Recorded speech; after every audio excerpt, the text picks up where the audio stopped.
Just this last week, there's been escalation with North Korea, with Russia and China getting together, with the fact that now Israel is taking on heat from Egypt, and now there's been a conflict at that border. We're seeing escalations all around. And again, a weak leader of America and a weakened America state shows no power.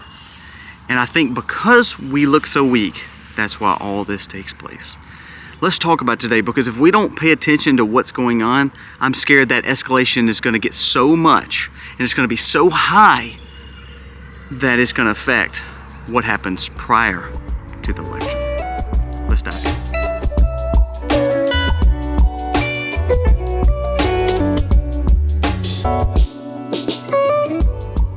Hey guys, welcome to the Max. Thank you so very much for being here today. If you are new to the channel, go down here, press subscribe, ring the bell, give us a thumbs up if you like the content. If you don't, that's okay. But it does mean the world to me when you give us a thumbs up and share this video across to friends and family. The whole point of our videos are to make a common sense approach and a wiser approach to the world that we live in, because it is volatile and going crazy by the day. I'm gonna make a bold prediction, and I may be completely off here, but and you can make fun of me if it falls through, and which I hope it does. I hope you can tell me I'm wrong. But we have a major election in November that they do not want the former president to win. They've tried lawfare, it's not working. Closing arguments today, it's probably going to find Trump. Oh, well, let me go back. It was a terrible case. Cohen blew up the case, Daniels blew up the case, but bottom line is, if Trump doesn't win, it'll go to appeals and it will be overturned because it was just frivolous. Everybody knows it, even the CNN analyst who tries to spin it each and every night. So we tried it on lawfare. Now, like we talked about with Ukraine the other day, because Ukraine is in active war, they did not hold an election and they chose to go through martial law. Our cities are falling to pieces. Our economy, even a Russian banker came out and said, if America does not get a hold on their debt, it will be an economic chaos coming within the next 2 years. Now, that doesn't mean it's going to happen. That's just a Russian banker saying that. But he's saying without them being the world currency, it would have already failed. And a lot of people would agree with that. Even our economist now knows that because our economy is based on our dollar and it's the world currency, it tends to help it float. So now, what are we talking about the wars? That has nothing to do with the wars, Colby. Well, it shows we're in a very volatile state in America. We have a weakened leader who is literally nowhere to be found. And then when we do see him, he's walking in Joseph A. Banks buying a tie that could barely walk. You ever seen elder people? And again, we love our older folks, but they shuttle foot. You know, they kind of shuttle step. They can't hardly walk, and they just kind of just very meagerly go around. That's what we have as a president. So when we see that on the world stage, I think that's why you're seeing the escalation. So let's talk about these. Israel is dealing with one of the terror groups there. All of a sudden, the Egyptian border, fires rang out, and there's a shootout, and all of a sudden, because of all this, several Egyptian soldiers die. So now we're seeing an escalation right on the border that had nothing. I mean, Egypt always had a pretty good relationship with Israel. What is going on? That's an escalation I don't know if Israel was even ready for there. So we're seeing escalation in the Middle East, and the Middle East is just a powder keg waiting to blow up. Let's talk about two more things. This week, again, Russia and China, Putin and Xi meet. They meet again. This is about their second or third meeting since basically post-2020. Now, they say Putin doesn't really leave the country much. He doesn't get out. People come to him. But he has went and he has met with Xi one or two times, and then Xi has also come and met with him. This is a big deal because what we're doing is seeing the two biggest players in BRICS that's going against our currency, and also the two biggest world stage players when it comes to military impact and military power other than the United States meeting together. Not only that, we're seeing the fact that foreign nationals, we just talked about this, major foreign nationals that they tried to cover up. Go back and look at the story of the Marine Corps base that our government tried to cover up because all these foreign nationals are coming across our border. So all these people that don't like us now are starting to send people our way. There's been some from Eastern European countries, there's been some from the Middle East, there's been some from China. But no one's talking about it, and they're all targeting bases, cyber, technological, or physical. They are targeting our military bases. Now I want you to think one more thing. Russia kind of gave us the feeling that, look, we want peace, we want a ceasefire. Ukraine, it does not. So when Ukraine says they don't, you're going to see Russia march towards Kharkiv. And they're going to probably take Kharkiv. Now here's the problem. With these volatilities, it's going to impact us more. Now, one we're not even talking about, one that we're not even dealing with, China and North Korea, the Pacific and Japan, they're having their own little fiasco. China, Japan, and South Korea are saying, hey, we want to destabilize, we want to denuclearize this zone. Well, North Korea is not having it. So we've seen another situation, an uptick in escalation over there. Now, that's one person that Trump pretty much kept at bay. Well, that's not happening anymore, and you're starting to hear him talk more and more about nuclear war, nuclear war, nuclear war. Now he's not looking to even have an ally with China. When you put someone in a corner and they have no allies, no friends, and no way out, what do you think is going to take place? I'm scared to know. Now, you ask, why do I bring this up? I bring this up because these escalations, these situations that are taking place across the world will impact us, because not only are we dealing with an economic situation back at home, the global chaos is going to bring America into the forefront to say we've got to be more involved.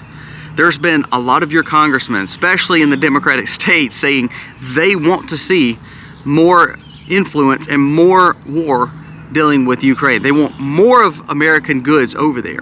You're starting to see Republicans agree with that too. Now go look at their net worths, how they jumped from 2020 to 2024. I wonder why. Because all this stuff that causes chaos and disorder is actually paying them to do this, but I digress. The thing that I'm worried about the most, and this is where I'm coming with the video, with the escalation like it is, with the economy like it is, with the fact that Russia and China are becoming closer and closer, and even Iran, even with all their stuff going on, the Ayatollah is still in charge basically, and pretty much Iran is still going to side with Russia and China. What about India? India is getting good relationships again with BRICS. We're starting to see these alliances built, and you're starting to see how weak our leader is, because when we have a weak leader in America, it allows all this to keep on going. Here's what I'm worried about.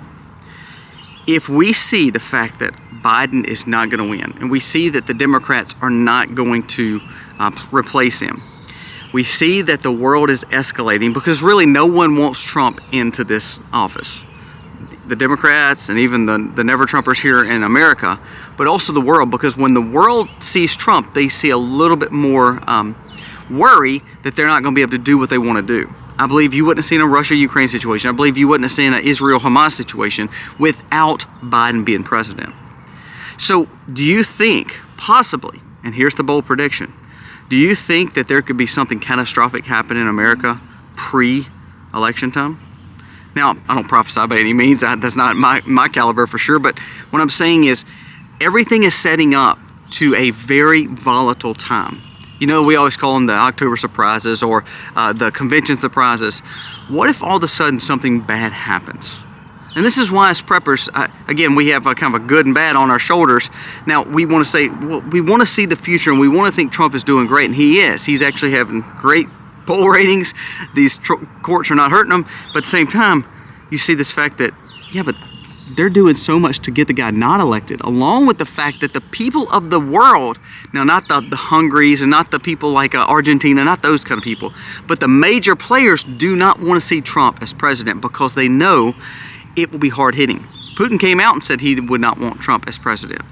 Xi respected Trump, but they had a very volatile relationship with tariffs and things like that. Now, Biden's acting tough on China now, but as I told you a few videos ago, all the laws that we're passing is actually funneling more money to China under these green initiatives.